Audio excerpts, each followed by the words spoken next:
इस वक्त की बड़ी खबर आपके लिए यह है कि दिन भर चले संघर्ष के बाद आंदोलनकारी किसानों ने अपने दिल्ली कूच के ऐलान को अब 2 दिनों के लिए टाल दिया है और इसके बाद पंजाब और हरियाणा बॉर्डर पर किसानों और पुलिस की तरफ से कुछ इस तरह के सफेद झंडे लगाए गए हैं, जिनका मतलब यह है कि आंदोलनकारी किसान और हरियाणा पुलिस आज रात के लिए इस संघर्ष को विराम देने के लिए तैयार हो गए हैं। सफेद झंडे का मतलब है शांति का प्रतीक और ये एक बिल्कुल नई तरह की घटना है जो पहली बार किसी किसान आंदोलन में दिख रही है, क्योंकि अब तक 2 देशों के बीच जब युद्ध हुआ करता था, 2 सेनाओं के बीच जब युद्ध लड़ा जाता था, तब संघर्ष विराम के लिए इस तरह के सफेद झंडे सांकेतिक रूप से लगाए जाते थे। लेकिन अब किसान आंदोलन में किसान और पुलिस सफेद झंडे लगाकर संघर्ष विराम की घोषणा कर रहे हैं और ऐसा क्यों हो रहा है वो आप पहले इन तस्वीरों के जरिए समझ सकते हैं।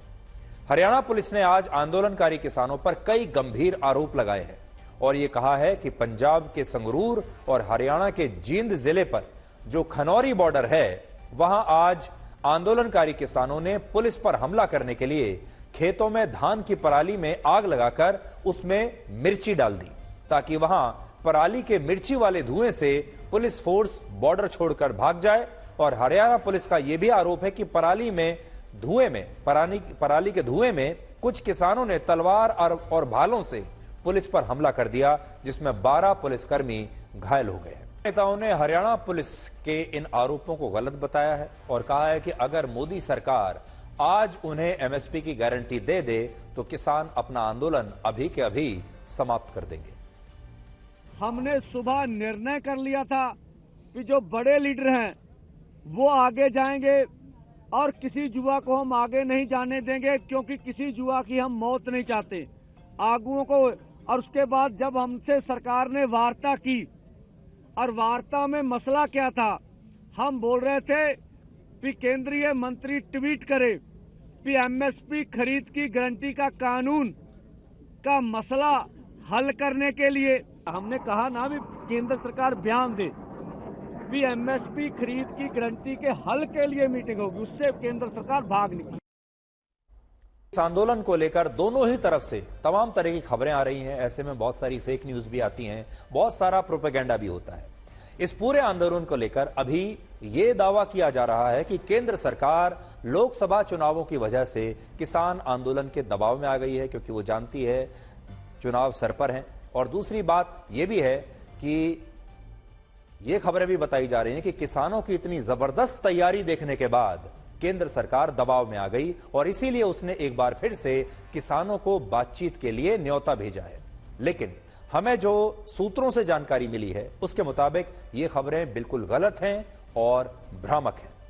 सही खबर यह है कि केंद्र सरकार किसान आंदोलन की वजह से किसी भी तरह के दबाव में नहीं आई है, ना तो उनकी तैयारियों को लेकर और ना ही चुनाव को लेकर। और उसने किसानों को बातचीत करने का न्योता इसलिए भेजा है क्योंकि वो किसानों की मांगों का सौहार्दपूर्ण समाधान चाहती है और इसलिए केंद्र सरकार ने 5 फसलों को एमएसपी पर 5 साल खरीदने के लिए एक प्रस्ताव भी किसानों को दिया था, जिस प्रस्ताव को किसानों ने ठुकरा दिया।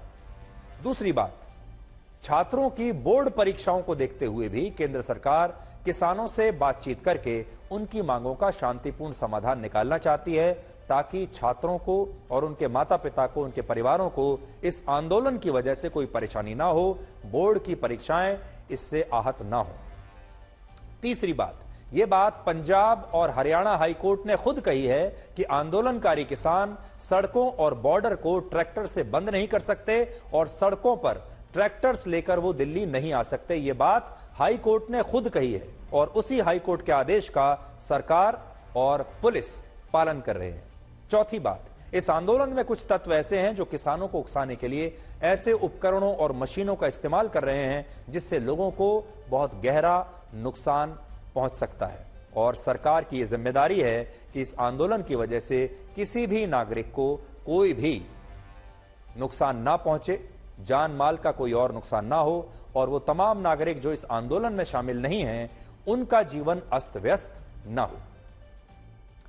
यानी एक लाइन में कहें तो ये दावा और ये बातें गलत हैं कि केंद्र सरकार किसानों के दबाव में आ गई है और इसलिए वो किसानों से बात कर रही है। सच ये है कि सरकार दबाव में नहीं आई है और इसीलिए हरियाणा पुलिस आंदोलनकारी किसानों को बॉर्डर पर रोकने के लिए ही सख्त से सख्त कार्रवाई कर रही है। आपको याद होगा पिछली बार ये किसान दिल्ली तक पहुंच भी गए थे और आपको ये भी याद होगा गणतंत्र दिवस पर ये लाल किले तक पहुंच गए थे। उस दिन क्या हुआ था वो पूरे देश ने उस दिन देखा था। हम आपको पेपर लीक की उस गुत्थी के बारे में बताएंगे जिसने उत्तर प्रदेश के 50 लाख छात्रों और उनके परिवारों को चिंता में डाला हुआ है। और हमें भी बड़ी संख्या में ये छात्र लगातार लिख रहे हैं, इनके परिवार के लोग लगातार हमें लिख रहे हैं क्योंकि वो चिंतित हैं अपने भविष्य को लेकर। वो ये जानना चाहते हैं कि क्या उत्तर प्रदेश पुलिस की इस भर्ती परीक्षा में धांधली हुई है, क्या ये पेपर लीक हुआ है, क्या ये पेपर दोबारा से होगा या फिर जो पेपर उन्होंने दिया है यही पेपर मान्य होगा।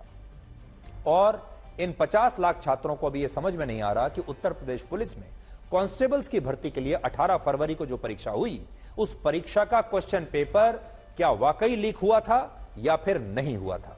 यह कंफ्यूजन इसलिए भी है क्योंकि एक तरफ इस मामले की इंटरनल कमिटी पेपर लीक के आरोपों की जांच कर रही है, दूसरी तरफ उत्तर प्रदेश की ही पुलिस पेपर लीक की खबरों को अफवाह बताकर ऐसा दावा करने वालों को गिरफ्तार भी कर रही है।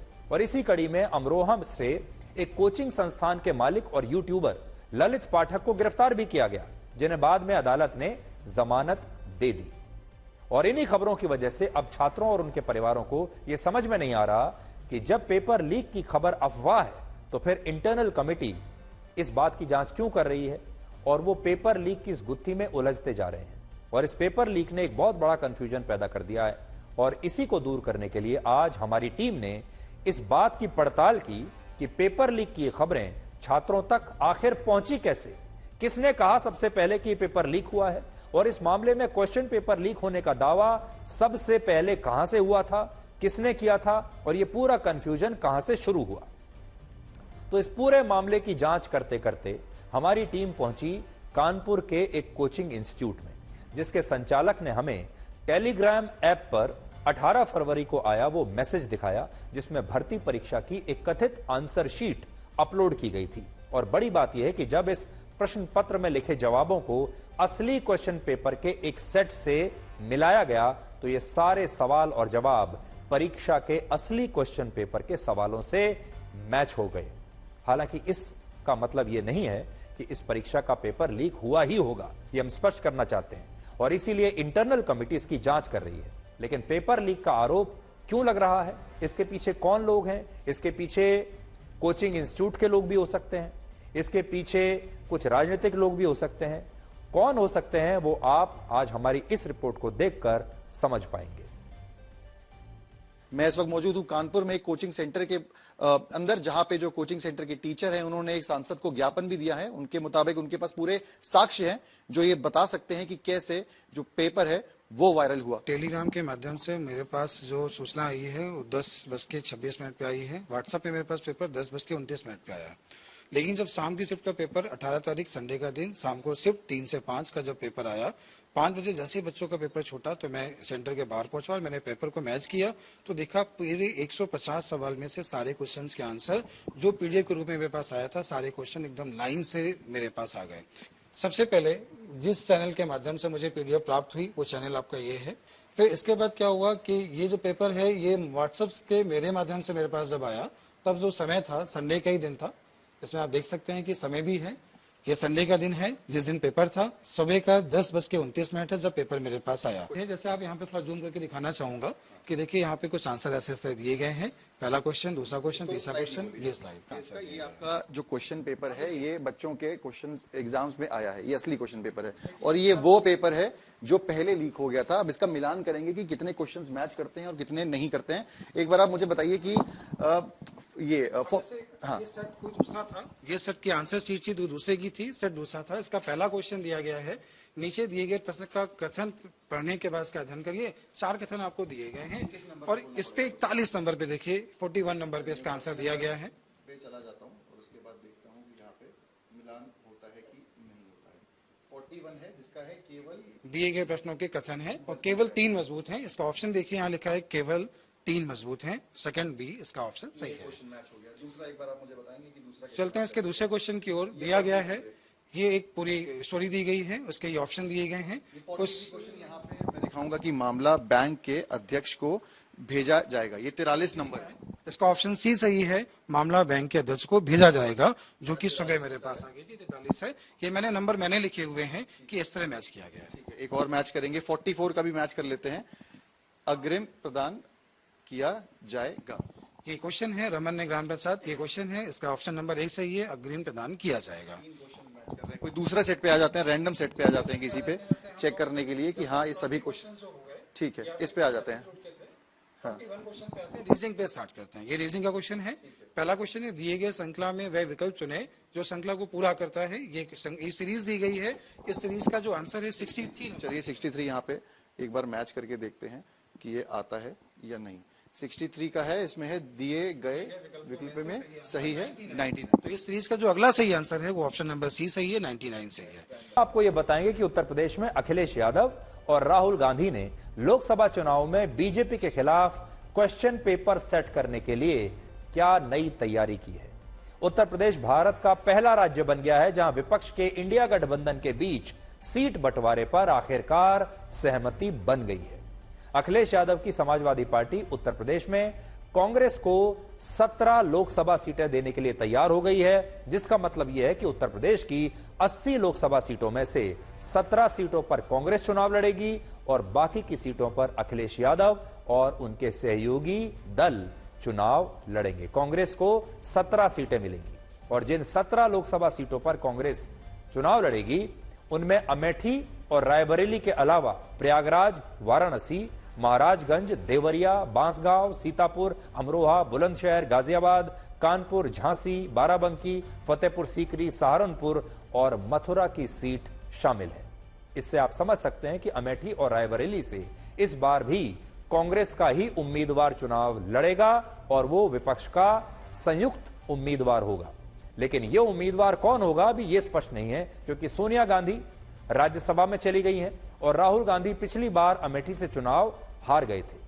इसके अलावा जिस वाराणसी की सीट से प्रधानमंत्री मोदी सांसद हैं, वहां से कांग्रेस का उम्मीदवार ही विपक्ष की तरफ से संयुक्त उम्मीदवार होगा और चुनाव लड़ेगा। एक और बड़ी बात यह है कि समाजवादी पार्टी ने जो 17 सीटें कांग्रेस के लिए छोड़ी हैं, उनमें से सिर्फ 7 सीटों पर ही पिछली बार समाजवादी पार्टी ने चुनाव लड़ा था और इसलिए समाजवादी पार्टी को 17 सीटें देने में कांग्रेस को कोई खास परेशानी हुई नहीं। लेकिन यहां सवाल यह है कि कांग्रेस का इन सीटों पर प्रदर्शन पिछली बार बहुत ही खराब रहा था, तो इस बार वो क्या कर लेगी। अब देखिए इन 17 सीटों पर कांग्रेस ने पिछली बार क्या किया। पिछले चुनाव में कांग्रेस पार्टी इनमें से सिर्फ एक सीट रायबरेली की सीट में जीत पाई थी और इनमें से 10 सीटों पर उसे 10% से भी कम वोट मिले थे और अमरोहा की सीट पर तो कांग्रेस का वोट शेयर सिर्फ 1.1% था। फिर भी अखिलेश यादव ने कांग्रेस को 17 सीटें दे दी। लेकिन क्या आप जानना चाहेंगे कि ऐसा क्यों हुआ? इसके पीछे सबसे बड़ा कारण है मुस्लिम वोट बैंक। कांग्रेस ने अयोध्या में रामलला की प्राण प्रतिष्ठा के कार्यक्रम का बहिष्कार करके जो मुस्लिम तुष्टीकरण किया, उससे कांग्रेस को शायद मुसलमानों के जबरदस्त वोट मिलने का अनुमान है और इसीलिए अखिलेश यादव ने यह सोचा होगा कि अगर उन्होंने कांग्रेस को 17 सीटें दे दी तो बाकी की 63 सीटों पर उसे कांग्रेस की वजह से मुसलमानों के बम्पर वोट मिल जाएंगे। तो यहां देखिए बड़ी बात क्या है। अंतर्राष्ट्रीय मातृभाषा दिवस के मौके पर आपको एक ऐसा विश्लेषण दिखाएंगे जिसमें भारत की अनेकों मातृभाषाओं का दुख और उनकी पीड़ा छिपी हुई है। और आगे बढ़ने से पहले आप भी याद कर लीजिए कि आपकी मातृभाषा कौन सी है और आपने आखिरी बार अपनी मातृभाषा में कब बात की थी। जिस भारत में हर 15 से 20 किलोमीटर के बाद भाषाएं और बोलियां बदल जाती हैं, आज उसी भारत में अंग्रेजी भाषा का भविष्य तो बहुत उज्जवल दिखता है, लेकिन इसी देश की अनेकों मातृभाषाएं अब मातृभाषा बनकर रह गई हैं और इन भाषाओं की पीड़ा बताने के लिए आज से अच्छा कोई और दिन हो नहीं सकता। इसलिए आज आपके सामने ये मुद्दा उठा रहे हैं।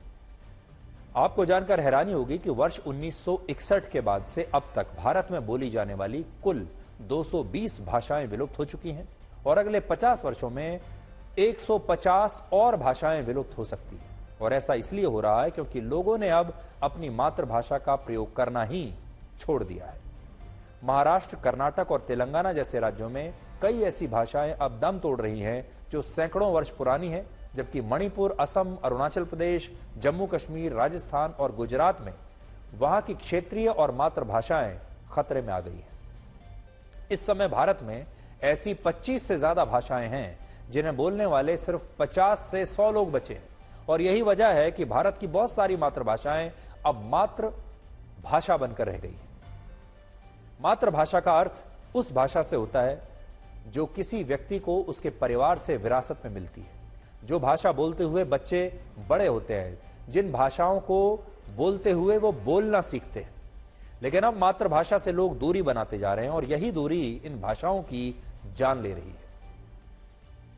भारत में 19,000 से ज्यादा भाषाएं और बोलियां मौजूद हैं, जिनमें 22 भाषाओं को संविधान की 8वीं सूची में शामिल किया गया है, और ये वो 22 भाषाएं हैं जिन्हें देश के 96% से ज्यादा लोग बोलते हैं, और इनमें भी सबसे ज्यादा 44% लोगों की मातृभाषा हिंदी है। 8% लोग बांग्ला बोलते हैं, 6.8% लोगों की मातृभाषा मराठी है, 6.7% लोगों की तेलुगु, 5.7% लोगों की तमिल, 4.5% लोगों की गुजराती, 4.5% लोग उर्दू, 3.6% लोग कन्नड़, 3.1% लोग उड़िया, 2.8% लोग मलयालम और 2.7% लोग पंजाबी भाषा को अपनी मातृभाषा मानते हैं। लेकिन एक कड़वा सच ये भी है कि हमारे देश में अंग्रेजी भाषा के सामने इन तमाम भाषाओं को हीन भावना से देखा जाता है। सारा जो ग्लैमर है वो तो अंग्रेजी में है, सारा फैशन अंग्रेजी में है, और एक सर्वे में ज्यादातर लोगों ने यह माना था कि वो अपनी मातृभाषा में बात करते हुए कई बार असहज हो जाते हैं। सोचिए, जिस भाषा से हम बचपन में बोलना सीखते हैं, बड़े होकर उसी भाषा को बोलने में हमें शर्म आने लगती है।